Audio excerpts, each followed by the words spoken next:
Bismillahirrahmanirrahim. Assalamualaikum warahmatullahi wabarakatuh. Sahabat TV MUI Kota Medan, salam jumpa lagi di program podcast TV MUI Kota Medan untuk umat dan Medan. Kali ini kita akan membahas persoalan tentang masjid. Sama-sama kita ketahui ya bahwa fungsi masjid selama ini masih kita pahami secara awam adalah hanya sebagai tempat ibadah. Padahal masjid itu banyak punya fungsi, baik fungsi ekonomi, fungsi kontrol sosial, dan fungsi pendidikan, dan banyak lagi. Nah, hari ini kita sudah hadir narasumber di TV MUI Medan, Ustadz Mustafa. Assalamualaikum Ustadz. Waalaikumsalam warahmatullahi wabarakatuh. Nah,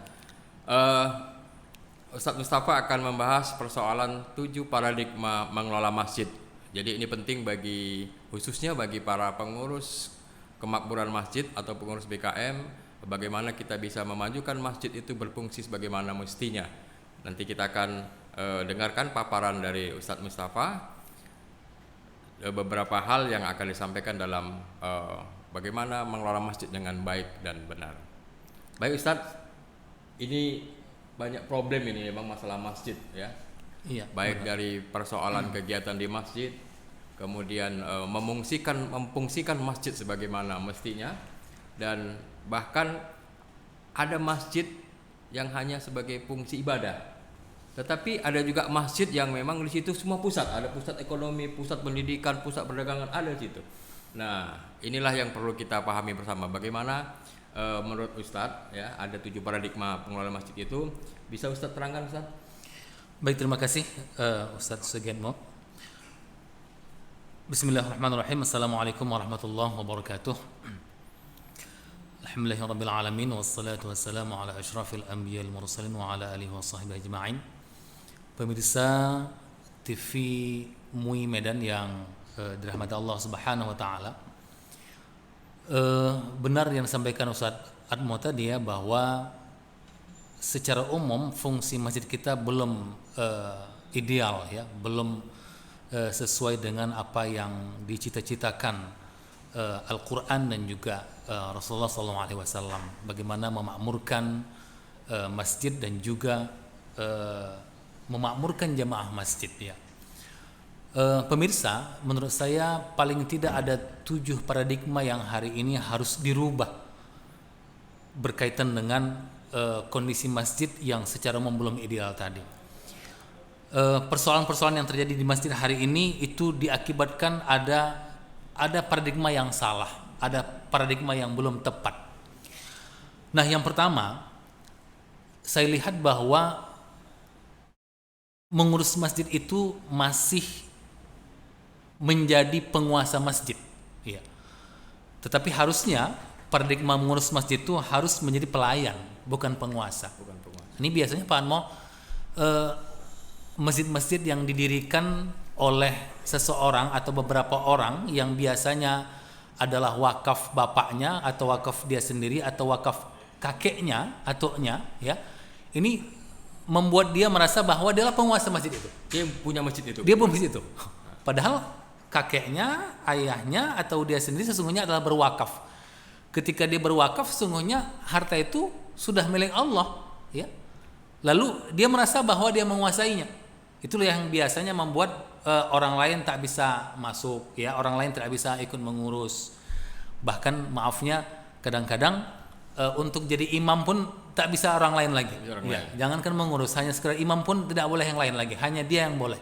Nah, ini paradigma yang harus dirubah dari penguasa menjadi pelayan. Harusnya masjid itu menjadi pelayan, melayani orang, melayani jamaah, ya.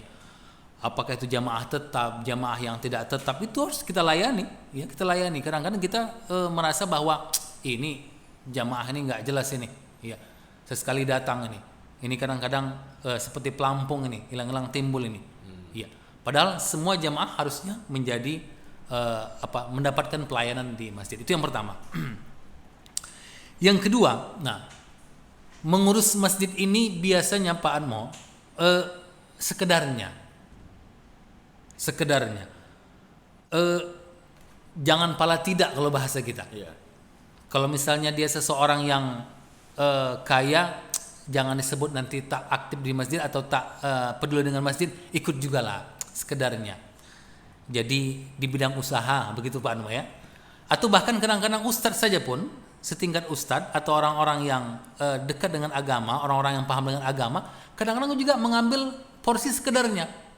Sekedar penasehat, sekedar jangan dianggap umat atau masyarakat nanti tak peduli, ikut juga lah sedikit begitu ya. Oleh karena itu harus ada perubahan paradigma dari sekedarnya menjadi bergengsi. Pengurus masjid itu bergengsi gitu ya. Kalau kita sekarang ini kan kalau misalnya menjadi pejabat, maafnya misalnya menjadi kepala dinas, begitu Pak Anwar ya. Iya. Kalau misalnya di kampus menjadi dekan gitu ya, menjadi pejabat lah begitu ya. Itu bergengsi. Tapi kalau misalnya jabatan Bapak ini ketua BKM ini atau misalnya pengurus BKM ini, aduh pengurus BKM gitu ya. Padahal Pak Admo, kalau kita lihat berbagai ayat Al-Quran dan hadis Rasul ya, bahwa mengurus masjid ini sesungguhnya sangat bergengsi dan sesungguhnya adalah pegawai Allah Subhanahu wa taala. Dia adalah Baitullah. Ya. Dalam sebuah hadis disebutkan innama ummarul masajidahum ahlullah. Barang siapa yang memakmurkan masjid, mereka itu adalah ahlullah, keluarga Allah. Masya Allah. Masya Allah. Ini saya kira kalau misalnya keluarga gubernur saja pun, kadang-kadang kita sudah mulai segan. Keluarga bupati, apalagi keluarga presiden. Ini adalah keluarga Allah Subhanahu wa taala. Oleh karena itu, mengurus masjid ini tidak boleh sekedarnya saja masuk pengurus jadi wakil ketua atau sebagai ketua bidang, cukuplah itu. Tapi tidak. Bahwa mengurus masjid itu adalah jabatan bergengsi. Walaupun bukan berarti bahwa kita meminta-minta membuat politik bahwa kita yang menjadi berkuasa. Tapi ketika orang menunjuk kita, biasanya nih banyak orang menolak nih Pak Anmo. Aduh, nggak usah lah, saya agak sibuk saya. Nanti sajalah. Ini saya masih muda gitu. Padahal itu adalah jabatan bergengsi, jabatan yang dimana Allah mencintai kita. Kalau misalnya bos kita atau kepala kita menyuruh kita datang, biasanya kita sibuk ya, cepat meninggalkan segalanya karena bos meminta atau menyuruh kita datang. Tapi ketika masjid meminta kita untuk mengurusnya, kadang-kadang kita tidak begitu peduli. Oleh karena itu paradigma yang kedua adalah dari sekedarnya menjadi serius dan bergengsi. Nah, ini memang totalitas lah. Totalitas. Memang ini tak mudah Pak Anmo, tak mudah ya. Karena memang tentu serang bukan bergaji, bahkan biasanya pengurus mengeluarkan uang. Iya, itu sudah hampir pastilah itu. Kembali kalau dia sadar sebagai tadi keluarga Allah. Keluarga Allah, jabatan bergengsi tadi. Dan dia sebagai pelayan. Nah, bagaimana untuk menjadikan berjemaah itu menjadi nyaman ke masjid? Benar. Itulah petugas dari pengurus masjid tadi itu ya. Benar. Nah, jadi artinya bahwa kalau tadi pelayan Allah yang datang ke masjid adalah tentunya disebut dengan tamu Allah. Tamu Allah. Ya, tamu Allah. Sebagai tamu harus dilayani. Nah, jadi harus siap tadi itu pengurus masjid itu harus totalitas. Benar. Dia harus apa yang dibutuhkan oleh jemaah. Ya. Dia butuh kamar mandi untuk buang air kecil, kita siapkan. Untuk wudhu kita siapkan yang baik. Dia mau sholat yang nyaman dengan sajadah, dengan amal yang bersih, ya. wangi, disiapkan. Dia perlu alat pendingin, disiapkan AC-nya, kipas angin. Itulah namanya pelayan Allah tadi, Ustaz. Benar Pak. Itu yang paradigma kedua. Yang ketiga, ini yang sampaikan Pak Anmo tadi. Cara pandang kita terhadap masjid adalah memang tempat sujud. Ya, memang asal katanya di sajadah, ya. Kemudian masjid, ya. Tempat isi makannya, tentu tempat sujud. Tetapi masjid bukan hanya tempat sujud, tempat beribadah mahdhah, tapi sesungguhnya adalah harusnya menjadi pusat atau tempat ibadah yang lainnya, sosial, ekonomi, politik dan sebagainya. Saya Pak Admo pernah sekali benar-benar mendapatkan atau melihat langsung kejadiannya. Ada sebuah masjid yang kaya, lalu datang peminta-minta, langsung pengurusnya mengatakan itu di sana saja Bu, kami tidak mengurus hal seperti itu. Tapi ketika misalnya mengurus ustadz ya, mengurus imam, mengurus pengajian, itu memang sangat telaten, sangat rinci, ya, betul-betul disiapkan. Tentu itu juga bagus, itu memang harus dilakukan.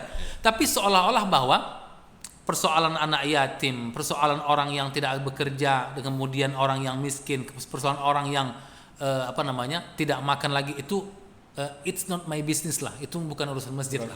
Bukan. Itu urusan ya dinas sosial lah, itu dinas yang berkaitan, itu bukan urusan kami. Itu paradigma yang harus diubah. Iya, paradigmanya dari mahdoh menjadi tidak hanya mahdoh, menjadi sosial. Bahkan sudah keluar fatwa MUI, Pak Admo, menarik sekali bagi kita. Ini kadang-kadang maafnya ada kesalahan pemahaman terhadap misalnya tidak boleh berbisnis di masjid haram. Nah, ini memang penting sekali. Tentu ada beberapa hadis yang berkaitan dengan larangan berkegiatan atau berbisnis di masjid. Tapi larangan itu bukan berarti bahwa masjidnya tidak boleh melakukan bisnis. Tetapi yang dilarang itu adalah berbisnis di tempat sujud kita yang mengganggu kegiatan ibadah. Jadi fatwa MUI itu mensyaratkan 3 hal berkaitan dengan bisnis di masjid. Yang pertama, kegiatan bisnisnya tidak bertentangan dengan syariat. Itu yang pertama. Yang kedua bahwa kegiatan bisnis itu tidak dilakukan di tempat kita sujud, di mana kita bersujud, di mana kita rukuk, di mana kita melaksanakan sholat. Ya, bagaimana kalau di teras? Ya teras boleh. Apalagi misalnya di luar teras. Ya. Yang ketiga, fatwa MUI itu mengatakan bahwa tentu walaupun misalnya tidak di tempat sujudnya, jangan sampai pula lebih besar bisnisnya ketimbang tempat ibadahnya gitu ya. Nanti misalnya bisnisnya keliling kemudian menjadi besar, orang pun ya ini pusat bisnis atau pusat ibadah gitu ya. Maksudnya kok lebih besar bisnisnya ketimbang sholatnya begitu ya. Nah ini artinya menghormati ya, menjaga kehormatan masjid tetapi bukan berarti tidak boleh melakukan kegiatan sosial ekonomi di masjid. Nah ini paradigma yang ketiga. Nah yang keempat, ini sangat penting saya kira pemirsa TV-mu yang dirahmati Allah Subhanahu wa taala. Ini sesuatu yang sangat mengkhawatirkan dalam fenomena masyarakat kita. Hampir banyak masjid ya, itu isinya orang tua sekarang. Maafnya orang tua yang sudah pensiun, ya maafnya juga orang tua yang katakanlah sudah mendekati surga. Sudah mendekati. Nah, karena banyaknya orang tua yang sholat di masjid atau yang banyak berinteraksi di masjid, kegiatan masjid orientasinya orang tua. Iya. Orientasi orang tua.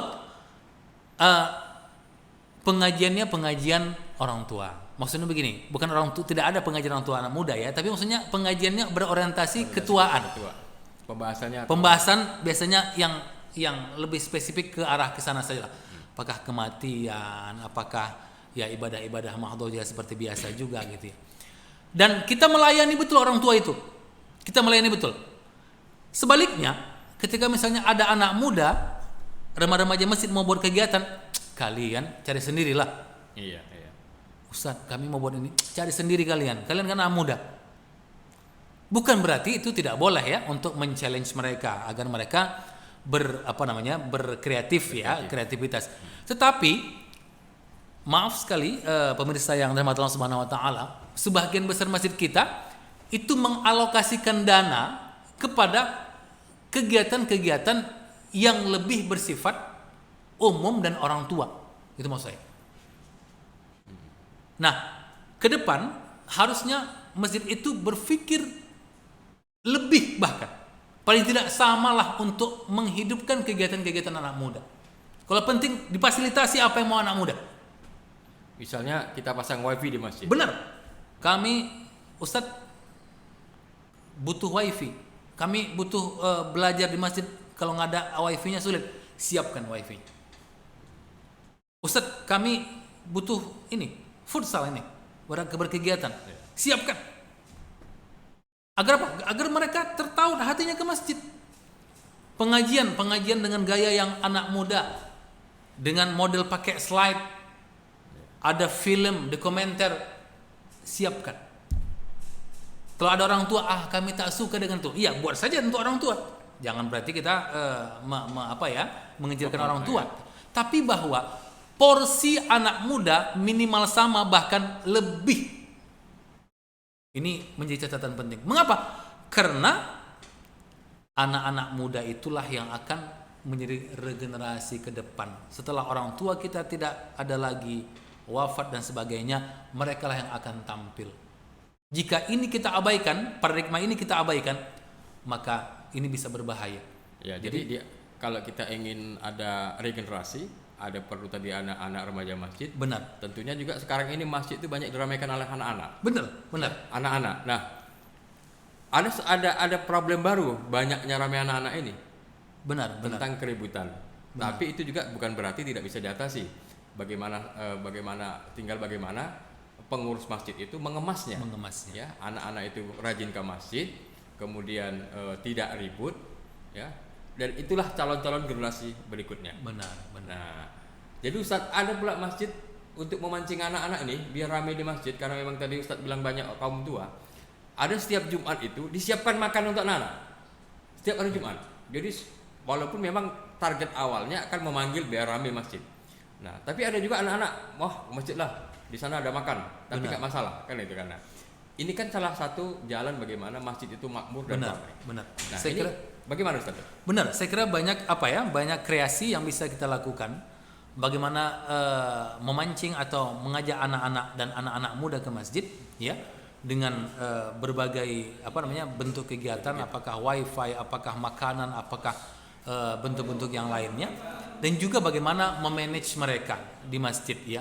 Yang jelas paling tidak dengan paradigma ini, dengan paradigma bahwa masjid bukan hanya untuk orang tua, tapi juga untuk anak muda dan anak-anak, ini akan mengubah cara pandang, kemudian akan mengubah program-program, paling tidak juga merubah sikap kita kepada anak-anak, ya. Ini kadang-kadang kalau misalnya ada anak muda masuk, ya dengan gaya anak muda lah ya, Pak Admo ya, kadang-kadang ya pakaian yang kadang-kadang tak begitu rapi dan sebagainya, kita langsung wajah kita nah gitu ya, belakang. Kalian nih baru datang udah pun begini, pakaian pun tak beres mas. Nah ini saya kira memang tentu harus kita ingatkan, tapi dengan cara yang baik, dengan cara yang ramah dan sebagainya, agar masjid tidak hanya didominasi oleh orang tua. Nah yang kelima, sedikit lagi Pak Armo, mengurus masjid ini biasanya tak formal.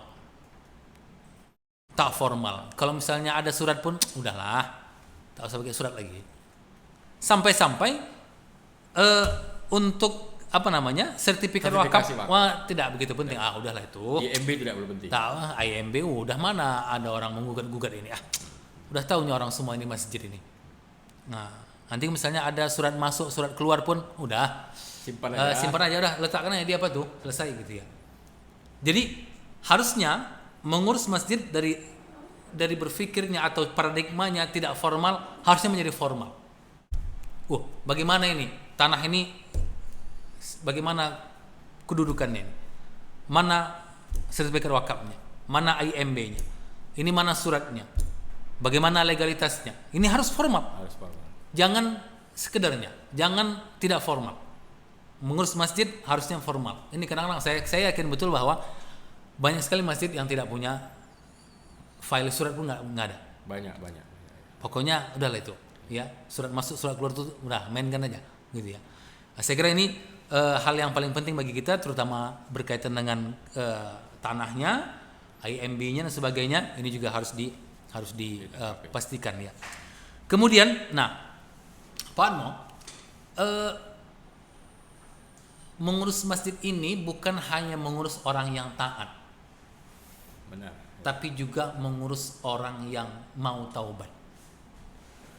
Jadi jangan sampai ketika mengurus masjid ada orang yang katakanlah baru taubat, masih banyak tatonya, pakaiannya belum pas sekali, ya, dengan gayanya yang kadang-kadang selengean misalnya, gaya yang tidak begitu langsung kita mengatakan ini buat rusuh saja. Ini kalau memang tak penting, tak usah. Kita bahkan raut wajah kita tak manis lagi dengan mereka. Jadi ketika mereka ingin bertaubat, lalu justru kita sini setelah mereka, mungkin mereka bisa lari. Awak masuk masjid pun mau taubat, pengurus masjid pun menengok awak macam nengok musuh begitu. Atau kadang disindir Ustaz. Disindir. Masuk barang tuh katanya. Mak miring masjid miring katanya. Ini maulah rusuh nanti nih. Iya, Ini bekas apa ini? Bekas narkoba lah, bekas katakan di penjara apa itu tidak boleh. Bahwa masjid adalah tempat semua orang, termasuk orang yang ingin bertaubat, orang yang belum baik ibadahnya, orang yang belum baik akhlaknya, itu semuanya harus diterima, bahkan diservis. Ya, kita sudah tahu persis bahwa Allah justru mencintai, ya. Innallaha yuhibbut tawabin wa yuhibbul mutatahhirin. Allah justru cinta dengan orang yang bertaubat. Justru awak pula yang kadang-kadang sinis dengan orang yang baru bertaubat dan dia datang ke masjid. Ini kesalahan paradigma yang sangat besar efeknya bagi kondisi masjid. Nah, yang terakhir paradigma yang harus diubah adalah masjid sebagai dalam tanda kutip Pak Anmo peminta-minta infak orang harusnya menjadi masjid yang mandiri.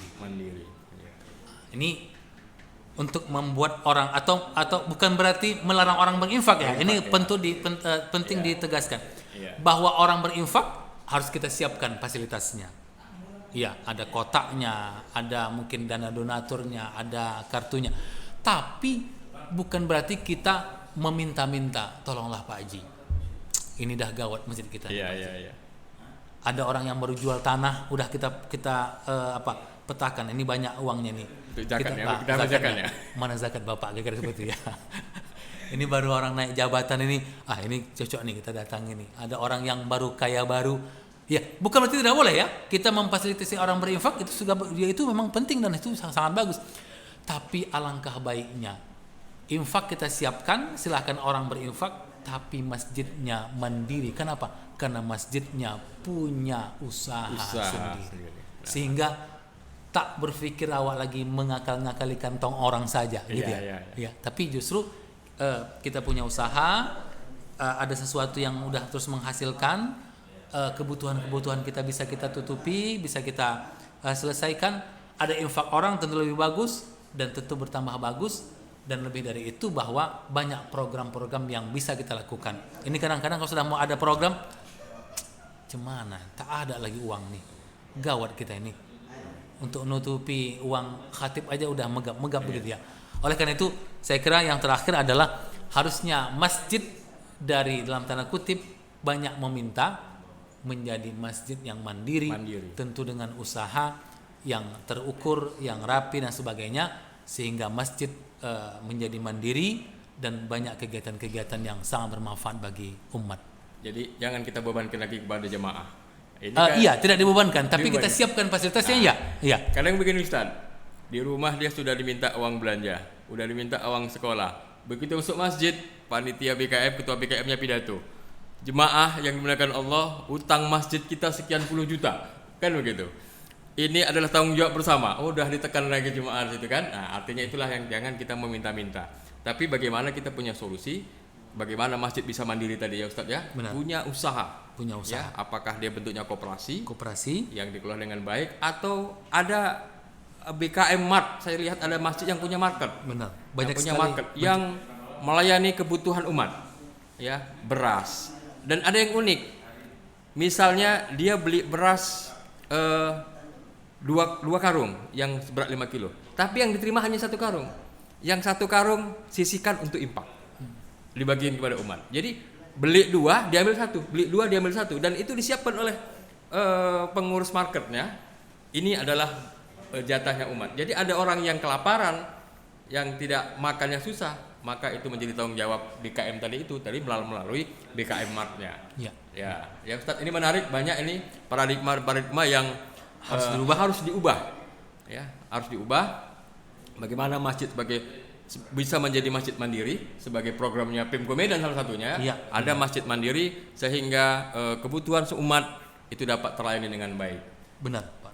Karena waktu Ustaz, ini kita masih banyak sebenarnya yang harus kita bahas ini kan, tapi karena waktu jualah yang membatasin. Jadi sampai di sini kita pembahasannya, pemirsa sekalian. Terima kasih Ustaz. Terima kasih kembali. Ustaz adalah Ketua Komisi Pemberdayaan Masjid dan Seni Budaya Islam MUI Kota Medan, yaitu Dr. Mustafa Kamal Rokan MA. Sekali lagi terima kasih Ustaz. Sama-sama, terima kasih Pak Admo. Baik pemirsa, sampai di sini pembahasan kita persoalan tentang bagaimana mengubah paradigma masjid.